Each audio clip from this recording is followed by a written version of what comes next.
Amém, querido. Graça e paz e bom dia, amém? Esse bom dia está fraco. Graça e paz e bom dia, amém? Glória a Deus. Feliz, né, irmão? Podemos estar mais uma vez compartilhando com os irmãos, né? Esta preciosa palavra de Deus, amém? Como o pastor Hernando falou, né? Celebra o mês, mas todo dia é dia da palavra de Deus, né? Celebra o mês, mas esta palavra é a nossa direção, ela é que nos conduz, amém? Abra sua Bíblia comigo.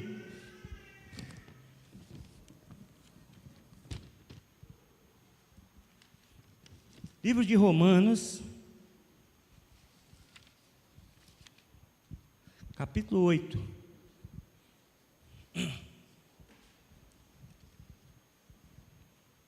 Quem já leu Romanos 8 aqui, irmãos?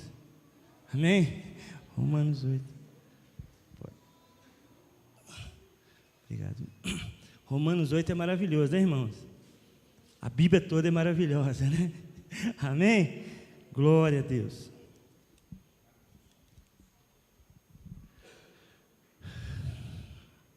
Eu estou lendo na NAA, nova versão Almeida atualizada. Vamos ler do versículo 1 até o versículo 17. Amém? Todos acharam? Glória a Deus.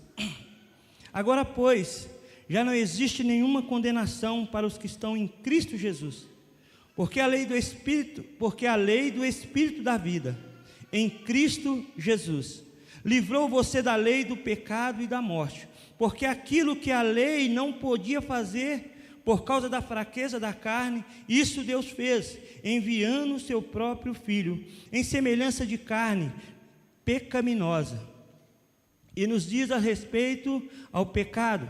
E assim Deus condenou o pecado na carne, a fim de que a exigência da lei se cumprisse em nós, que não vivemos segundo a carne, mas segundo o Espírito. Os que vivem segundo a carne inclinam para as coisas da carne, mas os que vivem segundo o Espírito se inclinam para as coisas do Espírito, pois as inclinações da carne é morte, mas do Espírito é vida e paz. Porque a inclinação da carne é inimizade contra Deus, pois não está sujeita à lei de Deus, nem mesmo pode estar. Portanto, os que estão na carne não podem agradar a Deus. Vocês, porém, não estão na carne, mas no Espírito, se de fato o Espírito de Deus habita em vocês. E se alguém não tem o Espírito de Cristo, esse não é dele. Porém, Cristo está em vocês. O corpo, na verdade, está morto por causa do pecado, mas o Espírito é vida por causa da justiça. Se em vocês habita o Espírito daquele que ressuscitou Jesus dentre os mortos, esse mesmo que ressuscitou Cristo dentre os mortos, vivificará também o corpo mortal de vocês, por meio do Espírito que habita em vocês. Assim, pois, irmãos, somos devedores, não na carne, como estivéssemos obrigados a viver segundo a carne, porque se vocês viverem segundo a carne, caminharão para a morte, mas se pelo Espírito mortificarem os feitos do corpo, certamente viverão, pois todos que são guiados pelo Espírito de Deus são filhos de Deus, porque vocês não receberam um espírito de escravidão para viverem outra vez atemorizados, mas receberam o Espírito de adoção, por meio do qual clamamos, Abba, Pai.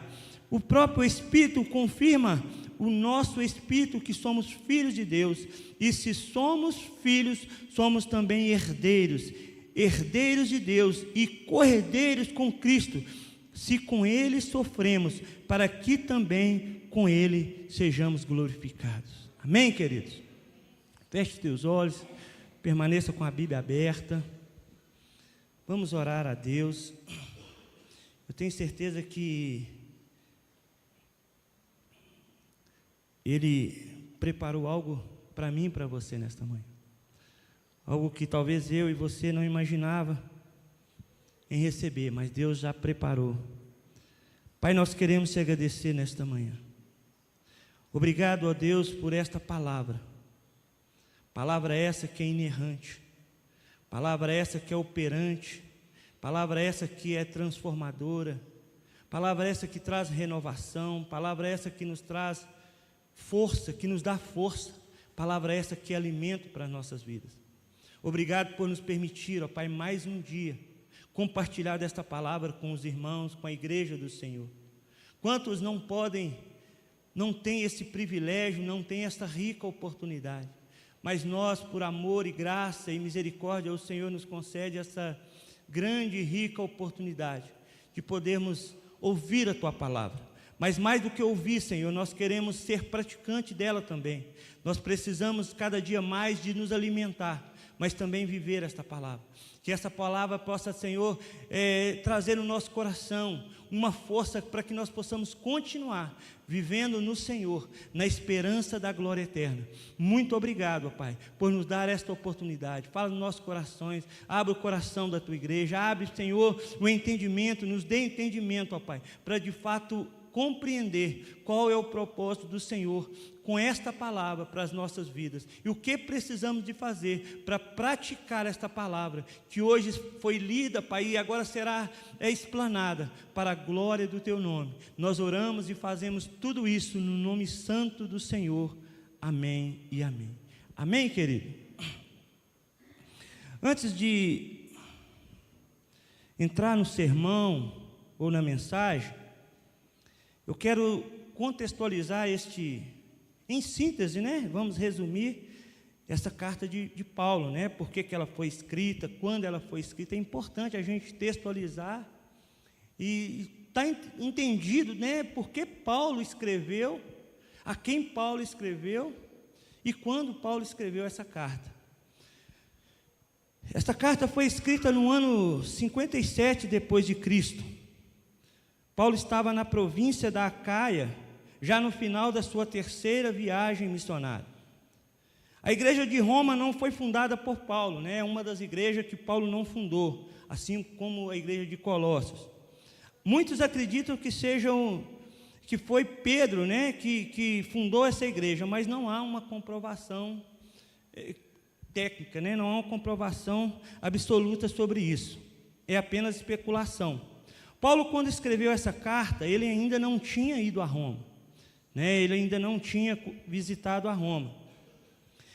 Esta carta é conhecida como o maior tratado teológico doutrinário do Novo Testamento. Ou seja, muitos teólogos, né, vão comparar vão afirmar mesmo que esta carta é uma carta com grande conteúdo teológico e doutrinário. De fato né? De fato, ela vai tratar de pontos teológicos importantes para a igreja, como a salvação, a regeneração, a justificação, a santificação e a glorificação. Embora ele não venha tratar diretamente sobre a glorificação, mas ele vai falar sobre a glorificação. Não é uma tratativa direta, mas pontos importantes para nós, igreja. Nós precisamos de compreender essa carta, né? Como nós somos salvos, né? O plano salvífico de Cristo, e a gente vai participar um pouco, passear nessa história um pouco e entender um pouco desse plano.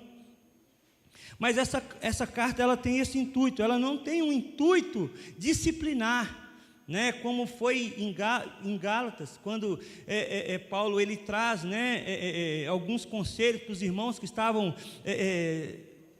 os irmãos estavam desviando do cristianismo e voltando para o judaísmo. Coríntios também é uma igreja que estava desorganizada e Paulo vem trazer disciplina. Aqui não é o caso, aqui Paulo ele vem trazer doutrina mesmo.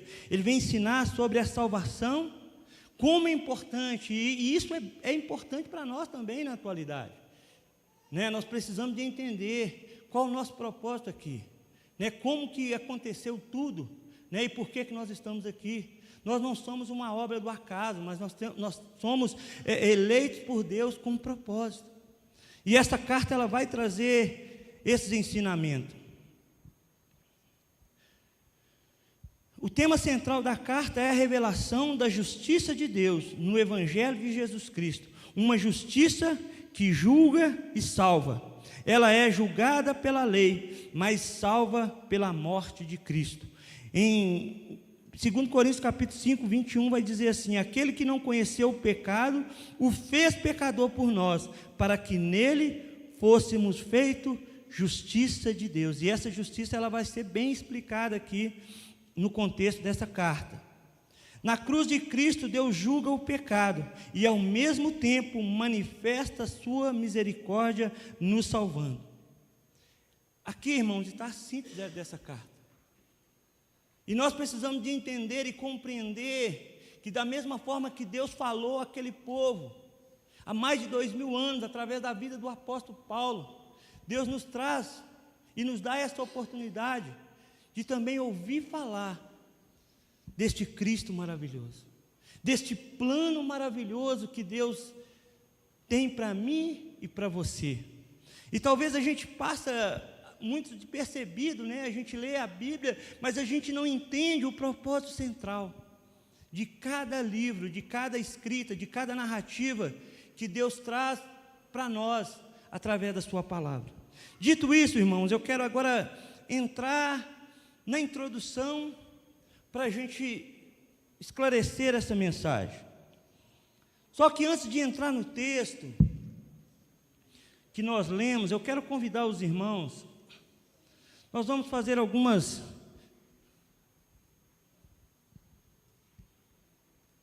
vamos fazer menção de alguns textos que está lá em Gênesis, capítulo 2, capítulo 1, capítulo 2 e capítulo 3. Não vamos ler esses 3 capítulos, não, né? Nós vamos sair daqui maluco, né? Mas nós vamos entender tudo isso. No capítulo 1 e no capítulo 2, você conhece bem a história, eu conheço bem a história, nós conhecemos bem essa história. Nós vemos Deus criando o universo. Deus criou todo o universo. Deus deu forma à terra. A Bíblia vai dizer que a terra era sem forma e vazia. E Deus agora, Ele, na sua eternidade, Ele já tinha compreendido, Ele já tinha arquitetado como Ele faria. E agora Ele entra para fazer tudo isso. Então Ele dá forma à terra, que não tinha forma e estava vazia. Mas com um detalhe, o Espírito Santo já pairava sobre as águas. Então já havia a presença do Espírito Santo na terra. Fez separação das águas e da terra. Deus também fez o sol e a lua, separando dia e noite. Deus criou os animais aquáticos, terrestres e as aves. Depois de ter criado todas essas coisas, diz a Bíblia que Ele formou o homem à sua imagem e semelhança. Deus, Ele cria, Ele dá forma ao universo, Ele organiza o universo, Ele cria os animais que vão habitar no mar, os animais que vão habitar na terra, os animais que vão voar, que são as aves. Deus faz tudo isso organizado. Deus faz isso muito bem feito, muito bem organizado. E depois de fazer tudo isso, Ele decide criar o homem. Ele decide criar o homem à sua imagem e à sua semelhança. E Deus, então, Ele vai agora formar o homem. A Bíblia diz que Ele não cria em palavra, mas Ele forma. Ele produz o homem com as suas próprias mãos.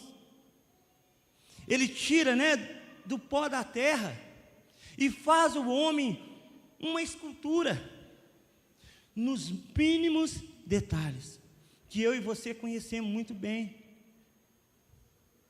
Talvez nem tanto como deveria, mas conhecemos. E Deus então dá o sopro, Ele coloca agora o fôlego de vida, soprando nas suas narinas, Ele dá vida para o homem.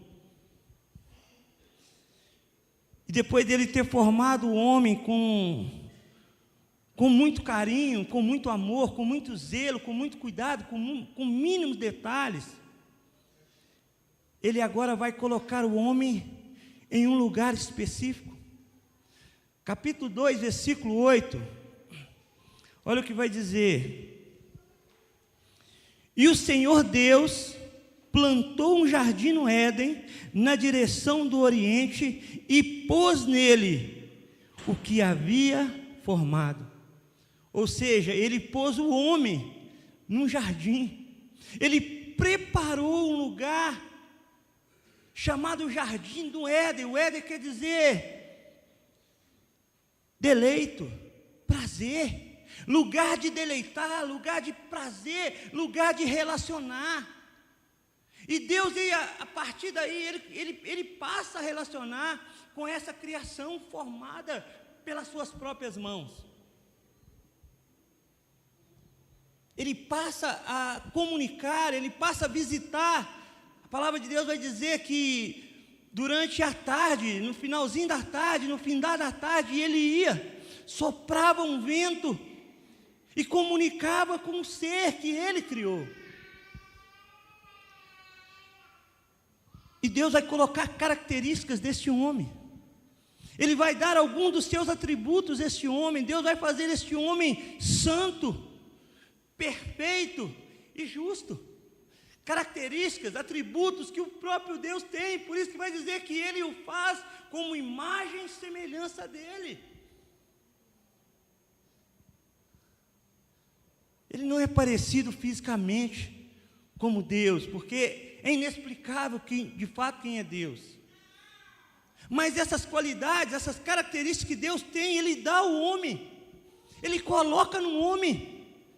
Ele dá ao homem a oportunidade de ser parecido com Deus, de ser justo, de ser santo e de ser perfeito. Deus colocou o homem no jardim e fazia uma visita diária ao homem. Deus também deu ao homem uma mulher. Olha que maravilha, irmãos. Muitos aí vão dizer, Deus colocou um problemão na vida do homem. É brincadeira, irmão. Isso não aconteceu. Isso aí é forma que o homem tem. Eu não sou bobo, né, irmãos? Eu não sou bobo. O pastor tá vendo, eu não sou bobo, né? Irmãos, Deus deu um presente para o homem.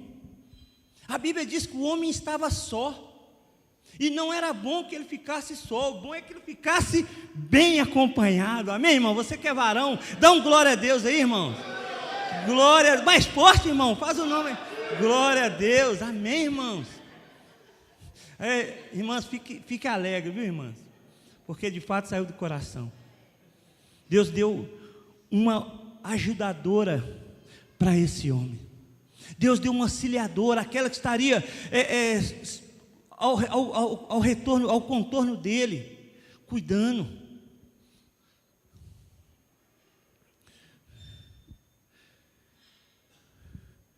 E a partir daí, Deus deu a ele uma esposa, uma companheira, deu a eles autoridade para dominar todas as coisas que havia criado. Deus deu tudo para ele cuidar e dominar. Deus entregou o homem, irmãos. Vamos dizer no nosso ditado aí, né, no nosso popular, Deus deu de mão beijada tudo para o homem. Fez tudo perfeito para o homem. Mas Deus também deu uma ordem para ele. Capítulo 2, versículo 15. Versículo 15. Versículo 16, desculpa, vai dizer assim, e 17. E o Senhor Deus ordenou ao homem: de toda a árvore do jardim você pode comer livremente, mas da árvore do conhecimento do bem e do mal você não deve comer, porque no dia que dela comer, você certamente morrerá. Deus deu tudo, Deus fez tudo perfeito. Deus fez tudo com carinho, com amor, e entregou para o homem. E deu ao homem uma ordem. Todas as árvores que você vê aqui, você pode comer. Porém, a do conhecimento, do bem e do mal, esta você não pode comer. Porque o dia que você comer dela, o dia que você comer, você morrerá. Então houve também uma ordem. No capítulo 3 de Gênesis, vem o desastre da humanidade. Após Deus fazer tudo isso, formar o universo, separar a terra e água, separar dia e noite, criar todos os animais, colocar um homem num jardim, num lugar de relacionamento, dar uma ordem. No capítulo 3, vem o desastre da humanidade. O tentador, a serpente, né? Satanás, através da serpente, veio a tentação, a fala, né? A fala da serpente para a mulher. Depois veio a sedução, depois veio a queda, em seguida veio a vergonha. Eles ficaram envergonhados, sim ou não? Ficaram envergonhados. Depois veio a transferência de responsabilidade. Não, Senhor, foi a mulher que tu me deu, foi aquela maravilhosa lá. Depois veio outra. Não, foi a serpente, foi ela que me enganou. Depois veio a transferência de responsabilidade, gerando o pecado. E depois, consequentemente, a expulsão do jardim. Então, o relacionamento íntimo e diário que havia entre o Deus e o homem é quebrado, é interrompido. Tudo, irmão, tudo que estava ali maravilhoso, tudo que estava perfeito, ele é quebrado, é interrompido por causa da desobediência. Aquele homem que foi feito justo, aquele homem que foi feito perfeito e santo, agora se torna injusto, imperfeito e pecador, profano. Aquele homem que recebe tudo de mão beijada, agora abre mão de tudo que Deus fez para ele e entregou. É quebrado por causa da desobediência. Porém, vamos lá, né, irmãos? Além disso, né? Por consequência dessa ruptura, o homem, além de ser expulso do jardim, perdeu o relacionamento com Deus, ele também é sentenciado à morte. Capítulo 2, versículo 17, eu já li e eu vou repetir. Mas da árvore do conhecimento do bem e do mal, você não deve comer, porque no dia que dela comer, você certamente morrerá. Então, ele comeu, a sentença veio. Capítulo 22, versículo 22 do capítulo 3.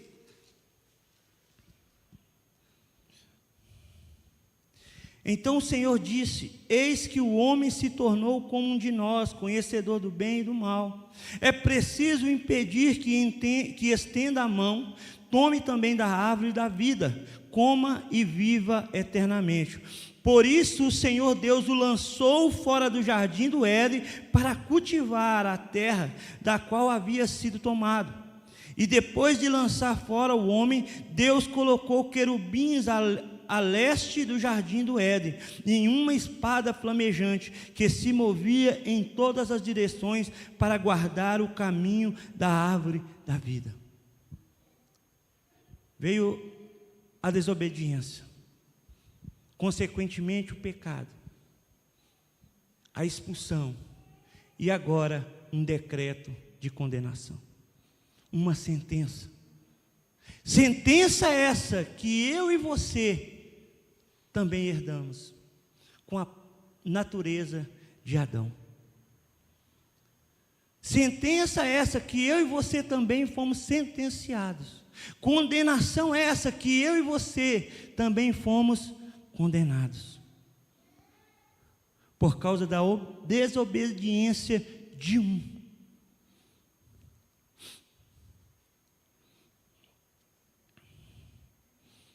Porém, em Gênesis capítulo 3, versículo 15, Deus trouxe uma promessa de redenção. Capítulo 3, versículo 15, olha o que vai dizer: porém, inimizade entre você e a mulher, é Deus falando com a serpente, entre a sua descendência e o descendente dela, este lhe ferirá a cabeça, e você lhe ferirá o calcanhar. Deus aqui está falando de Cristo. Deus está falando do plano de redenção que Ele já tinha na eternidade. Ele já sabia, Ele é soberano, Ele conhece todas as coisas, Ele sabe de todas as coisas. E sabendo disso, sabendo dessa queda, sabendo da consequência do pecado que o homem receberia,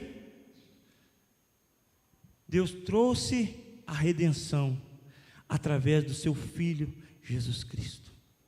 E é sobre isso que nós vamos extrair algumas verdades. O apóstolo Paulo vai tratar, ao escrever para os irmãos que estavam em Roma, e que o que nos alcançou de forma gloriosa, estávamos condenados à morte eterna.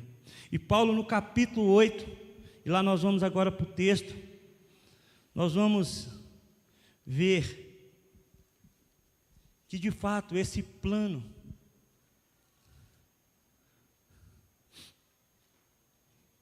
essa palavra que Deus, esse plano de redenção que Deus deu lá em Gênesis capítulo 3, ela vai concretizar na plenitude do tempo. Gálatas vai falar sobre isso. Mas Romanos capítulo 8 vai tratar sobre alguns pontos importantes. E o tema desta mensagem, nova vida em Cristo, guiado pelo Espírito Santo. E nós vamos entender isso a partir do versículo 1.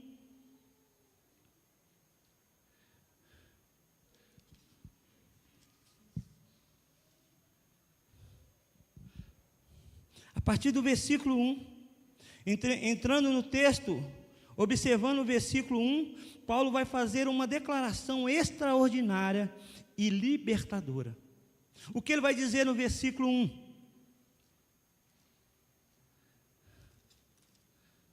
Agora, pois, já não existe nenhuma condenação para os que estão em Cristo Jesus. Pode dar glória a Deus, irmãos. Glória a Deus, irmãos. Glória a Deus, porque a promessa de redenção vai se cumprir em Cristo Jesus, para salvar eu e você. Nós estávamos condenados. Havia uma sentença para mim e para você. Havia uma sentença de julgamento, de condenação para mim e para você. Mas glória a Deus, porque a palavra de Deus vai se cumprir. Cristo vem. Filipenses capítulo 2, versículo 5, vai dizer que ele fez o quê? Ele se esvaziou de si mesmo, irmão, se tornando semelhante. Olha a inversão. O homem que é criado a imagem e semelhança de Deus, agora Cristo vem e encarna semelhante a nós, para nos salvar, para sofrer a minha dor, para sofrer a sua dor, para levar o meu pecado, para levar o seu pecado, para pagar a minha conta. Imagina, irmãos, você que por algum fato tem alguma dívida, né? Você está pagando, mas já pensou se chegar aqui, olha, sabe aquele carro que você comprou financiado, que você está pagando? Já foi quitado. Sabe aquela casa, aquele apartamento, sabe aquela propriedade que você comprou? Já está paga. Irmãos, que alegria, que alegria. Agora imagine só uma sentença de morte para você, uma sentença de condenação para você. Agora ela é perdoada em Cristo Jesus, que desceu da sua glória, que esvaziou de si mesmo, se tornando natureza humana, se tornando carnal, para me salvar e para te salvar.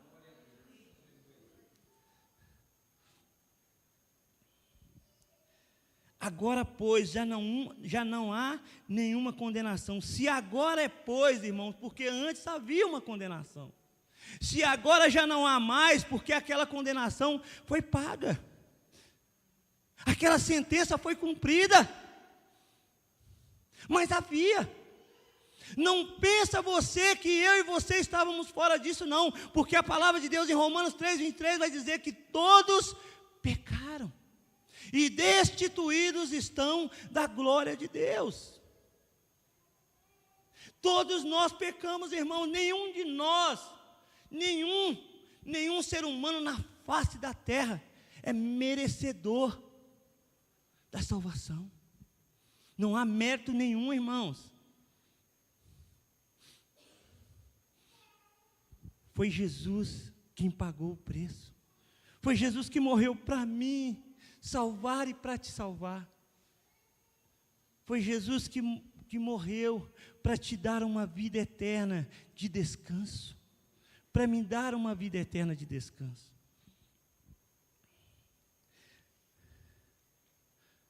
O capítulo 7 de Romanos vai mostrar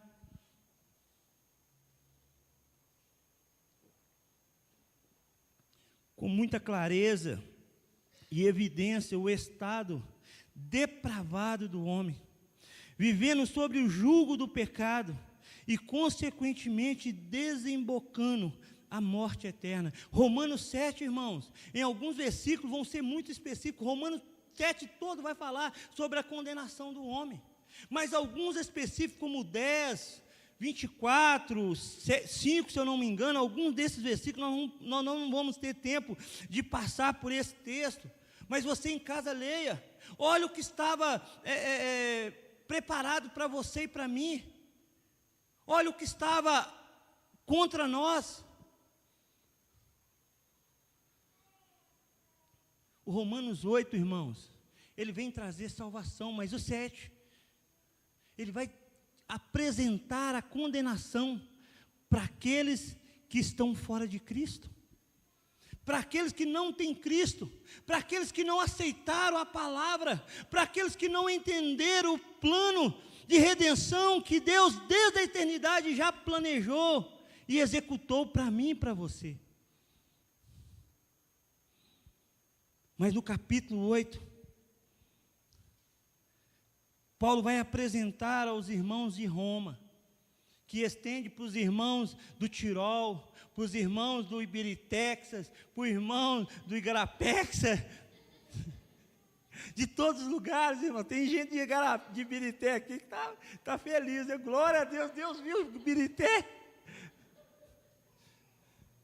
Irmãos de Betim, Deus olhou para Betim também, irmãos. Glória a Deus, irmão Marcos. Glória a Deus, Kézia, Elias, glória a Deus. Deus olhou para Birité também, irmãos. Glória a Deus. Irmãos, olha que Deus maravilhoso.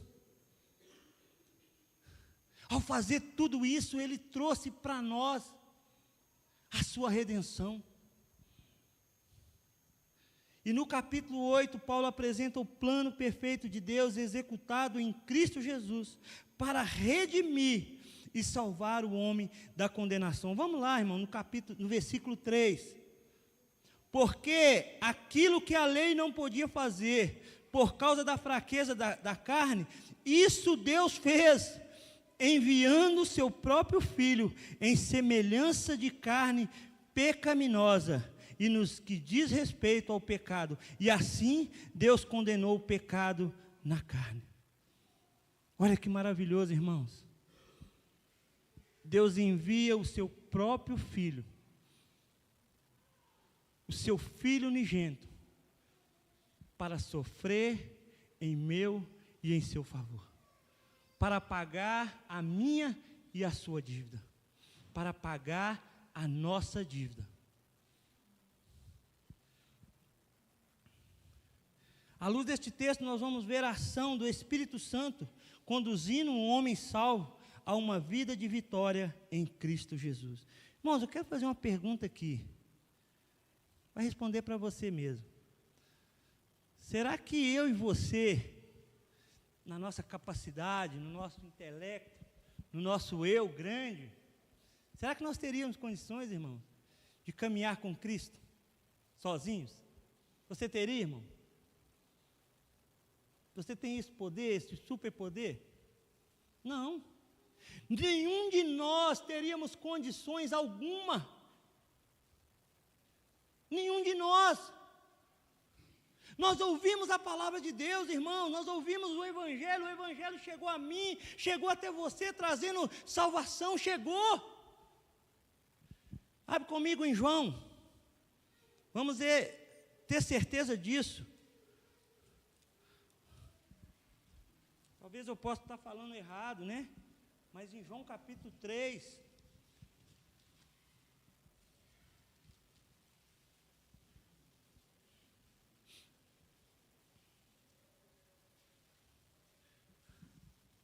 olha que Jesus vai falar com Nicodemos. Nicodemos era um teólogo, né? Do Antigo Testamento. Até então não tinha o Novo, só tinha o Antigo. E Nicodemos era um mestre em teologia. Ele tinha conhecimento do Torá, do Antigo Testamento. Mas ele ainda não tinha o que nós temos. Ele não tinha o que eu e você temos. Olha o que vai dizer no versículo 5.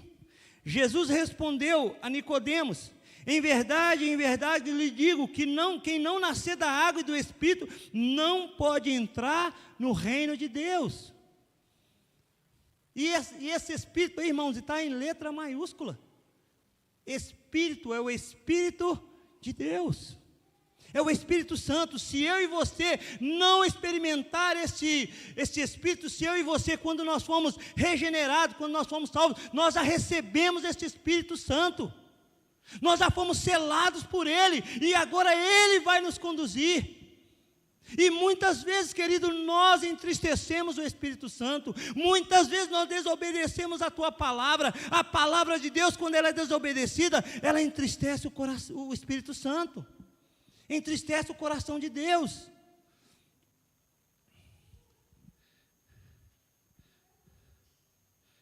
O homem sozinho, mesmo ouvindo o Evangelho, crendo em Cristo, ele não consegue.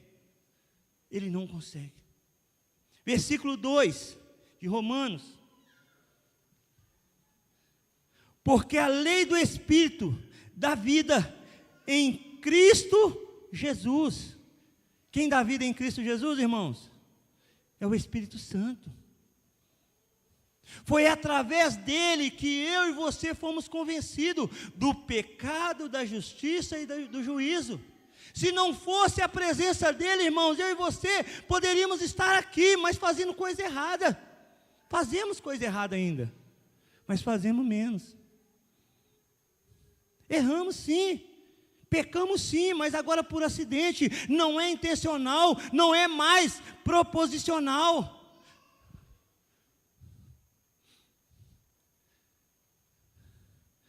E nós vamos aprender com alguns versículos, alguns pontos importantes para a gente compreender a importância de nós continuarmos andando na presença do Espírito Santo. Na abertura aqui, a Lorena orou e pediu a Deus a manifestação desse Espírito Santo. Irmãos, é o Espírito Santo que nos conduz. Esta manifestação do Espírito Santo nós precisamos de todos os dias buscar e acompanhar e pedir ao Senhor: Senhor, nos conduza na presença do Teu Santo Espírito. E muitas vezes nós vivemos uma vida de qualquer jeito. Nós não buscamos essa presença. Nos foi dada, irmão. Mas nós precisamos de buscar. Nós precisamos de andar em santificação. E é o Espírito Santo que vai nos levar a isso. O Espírito Santo nos leva a rejeitar as obras da carne e nos dá vida e paz. Versículo 6.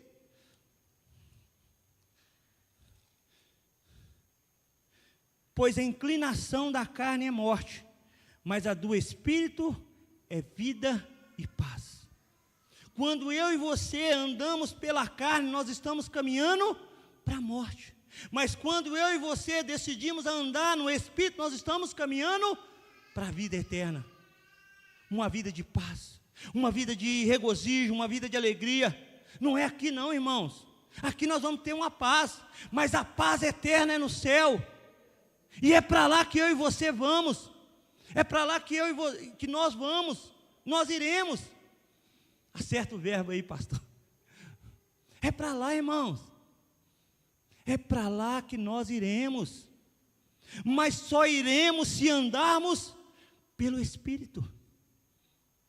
Se nós deixarmos a nossa carne fortalecer, se nós não renunciarmos a nós mesmos, se nós não renunciarmos ao nosso desejo, nós não vamos. Não, irmãos. Vamos parar no meio do caminho. Mas quando nós decidimos andar no Espírito, ser guiado pelo Espírito, essa nova vida, essa promessa de redenção que foi feita lá em Gênesis 3,15, ela vai se cumprir na sua vida e na minha vida. Ela vai se cumprir na nossa vida, porque o Espírito que está guiando não é eu mais. A atitude agora não depende mais de mim.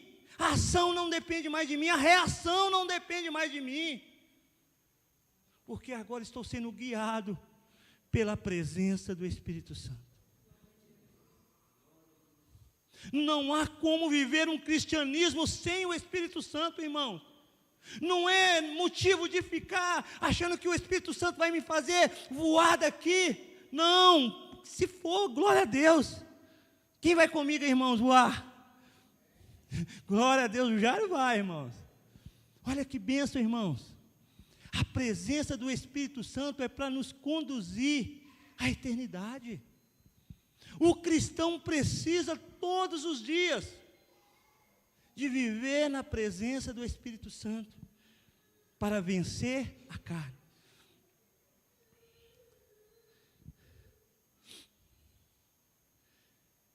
O Espírito Santo nos liberta da escravidão.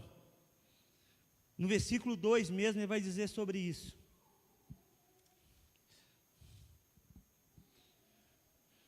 Porque a lei do Espírito da vida em Cristo Jesus livrou você da lei do pecado e da morte.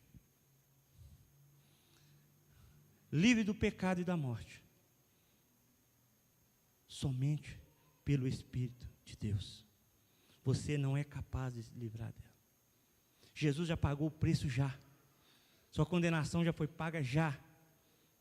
Mas sem a presença do Espírito Santo, você não vai alcançar a vitória em Cristo Jesus. Você não vai alcançar a eternidade. Terceiro lugar, versículo 9. Vocês, porém, não estão na carne, mas no Espírito. Se de fato o Espírito de Deus habita em vocês, e se alguém não tem o Espírito, esse tal não é dele. Olha, irmãos, eu e você fomos comprados pelo sangue de Jesus. E eu e você nos tornamos a habitação do Espírito Santo. Imagine esse lugar aqui, irmãos, sem nenhum de nós. O que é esse lugar? Nada. É apenas um prédio. Mas quando eu e você entramos aqui, quando eu e você declaramos que Jesus Cristo é o Senhor da nossa vida, quando eu e você adoramos a Ele, esse lugar se transforma, irmão. Nós não conseguimos ver materialmente, mas espiritualmente nós sentimos isso. É notório, irmão, quando nós estamos aqui neste lugar, porque nós somos a habitação de Deus. Deus não habita em templo feito por mão humana, mas Ele habita em mim e em você.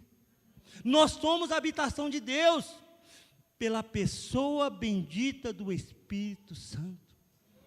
É Ele que está em mim, é Ele que está em você.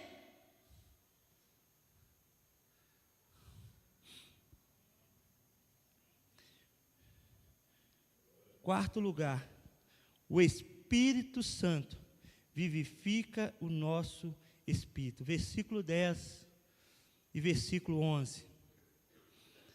Se porém Cristo está em vocês, o corpo na verdade está morto por causa do pecado, mas o Espírito é vida por causa da justiça. E se em vocês habita o Espírito daquele que ressuscitou Jesus dentre os mortos, esse mesmo que ressuscitou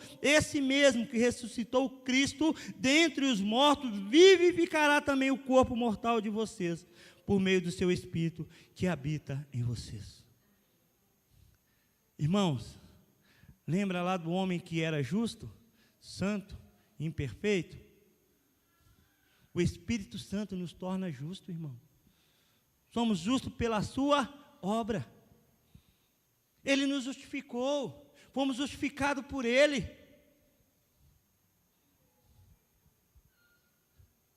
Somos perfeitos nele, somos santos nele. Não é em mim, não é em você. Ai de nós, irmão. Capítulo 7, Paulo vai dizer: miserável homem que sou. Miserável homem que sou. Ele vai dar um grito de desespero. Mas ele entende que quando ele é guiado pelo Espírito Santo, ele se torna santo nele. Ele se torna justo nele, se torna perfeito nele. Tudo que você faz de santo, irmãos, é porque Ele está fazendo. Tudo que você faz de justo é porque Ele está fazendo, porque a nossa natureza, ela é imperfeita, ela é injusta, ela é pecadora. Mas quando o Espírito Santo está em mim e em você, nós nos tornamos santo, perfeito e justo. Ele traz vida. Aquele que estava morto ganha vida. Estávamos mortos, irmãos. Efésios vai dizer isso, estávamos mortos nos nossos pecados e nos nossos delitos. Agora nós fomos revivados em Cristo Jesus, na pessoa do Espírito Santo. Você pode dar um glória a Deus? Glória a Deus, irmãos. Você estava morto, eu e você era um defunto. E fedorento, irmãos. Sem nenhum tratamento. Fedorento, irmãos, porque o pecado fede. O pecado traz mau odor. Nós estávamos assim. Agora nós temos o perfume de Jesus foi gerado em mim e em você. Olha para o seu irmão que está ao teu lado aí. Ele é cheiroso, irmãos. Faz assim. Faz assim, irmão. Cheiroso. Cheiroso, irmãos. Tem o cheiro, o aroma de Cristo.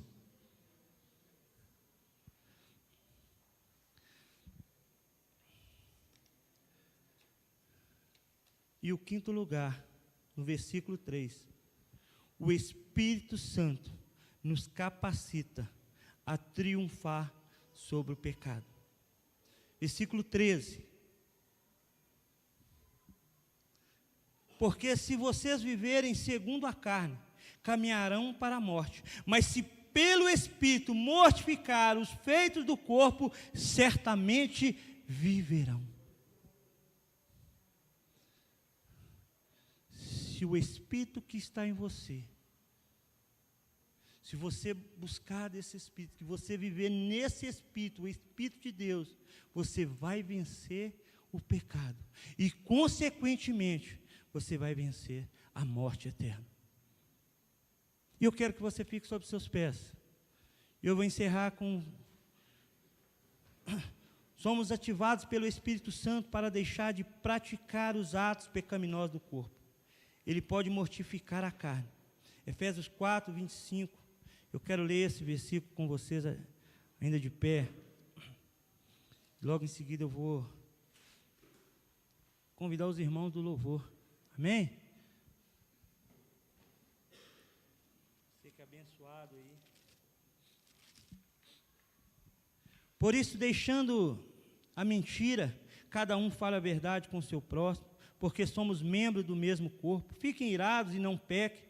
Não deixem que o sol ponha sobre a ira de vocês, nem deem lugar ao diabo.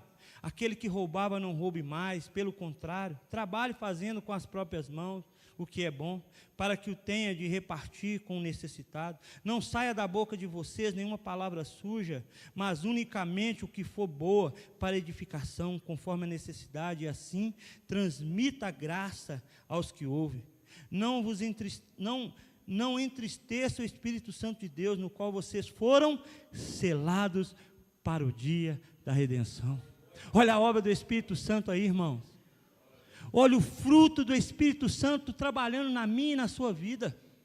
Olha o resultado, olha a consequência. Aquele homem que perdeu a vaga no jardim do Éden, agora é recuperado. A vaga agora é sua, irmão. Há um lugar onde Deus prometeu, e eu e você iremos morar, porque nós vencemos o pecado. Triunfar sobre o pecado, irmão, não é mérito nosso, mas é do Espírito Santo, é Ele que vai fazer isso. Não é obra nossa, irmãos. Não é a sua obra, não é a sua força, não é o seu braço, não é o seu conhecimento, não é a sua graduação, não é a sua posição econômica, não, irmãos. É o Espírito Santo. Foi para isso que Ele foi enviado. Quer voar, voa. Quer balançar, balança. Quer pular, pula. Mas o ponto principal do Espírito Santo é te levar para o lugar de paz, para o lugar eterno. O que você tem feito, irmãos, com o Espírito Santo que selou a sua vida para o dia da redenção? Você tem entristecido Ele quando você fala mentira, quando você fala mal de alguém, quando você tira algo que não é seu? Feche teus olhos. Eu quero que você medite como está a sua vida com o Espírito Santo. Como você tem vivido, como você tem valorizado o Espírito Santo para a sua vida. Como você tem buscado a presença do Espírito Santo. Ou você tem trocado por outras coisas que tem oferecido aí, que o mundo está nos oferecendo. Mas ainda tem algo maior, irmão, e eu quero compartilhar com os irmãos. Em sexto lugar, o Espírito Santo nos garante que somos filhos de Deus. Romanos capítulo 8, versículo 16, versículo 15.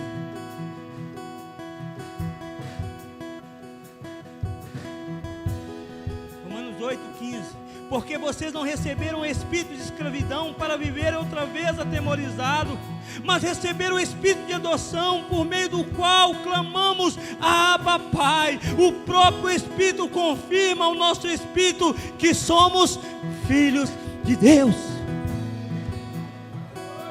Pode glorificar, irmãos, nós somos filhos de Deus.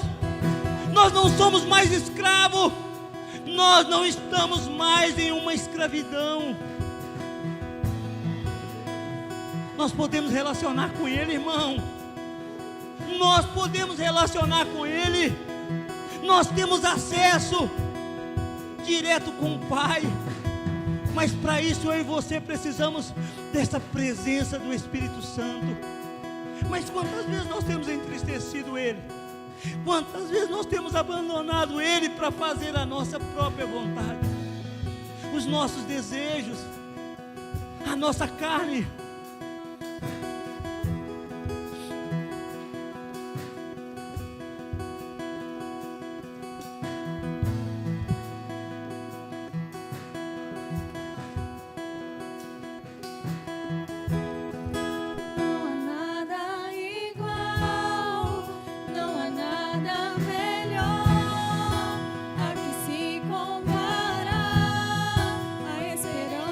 Viva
Pode assentar por um momento, estaremos encerrando. Obrigado aos irmãos. Irmãos, eu confesso que eu não ia pregar essa palavra, não. Tinha falado com o pastor domingo, né? Eu fiquei muito impactado com a mensagem que o Jailson trouxe, né, com o Salmo dos peregrinos lá, e eu falei, eu vou emendar isso aqui, eu vou pregar o Salmo 122, e de fato eu estava me preparando para isso. Mas Deus é maravilhoso, né, irmãos? Deus, Ele sabe o que quer, nós não sabemos, não. Nós sabemos, nós devemos obedecer à voz dEle. E graças a Deus, Ele falou no meu coração, e eu tenho certeza que a igreja precisa disso, irmão. Ela precisa dessa essência. Nós não podemos perder essa essência, não. Às vezes nós estamos engessados demais, às vezes nós estamos automatizados demais. Mas nós precisamos, irmãos, de ser sensível ao Espírito Santo. Nós precisamos de ser sensível à voz de Deus, nós precisamos dessa essência, nós precisamos do Espírito Santo. Se Ele provocar arrepio em mim, em você, glória a Deus, bênção demais. Mas muito mais do que arrepio, é uma vida santa, uma vida gloriosa na presença do Eterno, irmão. É você poder honrar a Deus de fato. Nele somos justos, perfeitos e santos. Nele, irmão. Não é nós, é Ele. Que o Senhor abençoe essa palavra e coloque no nosso coração, que nós possamos colocar em prática para a glória dEle. Amém?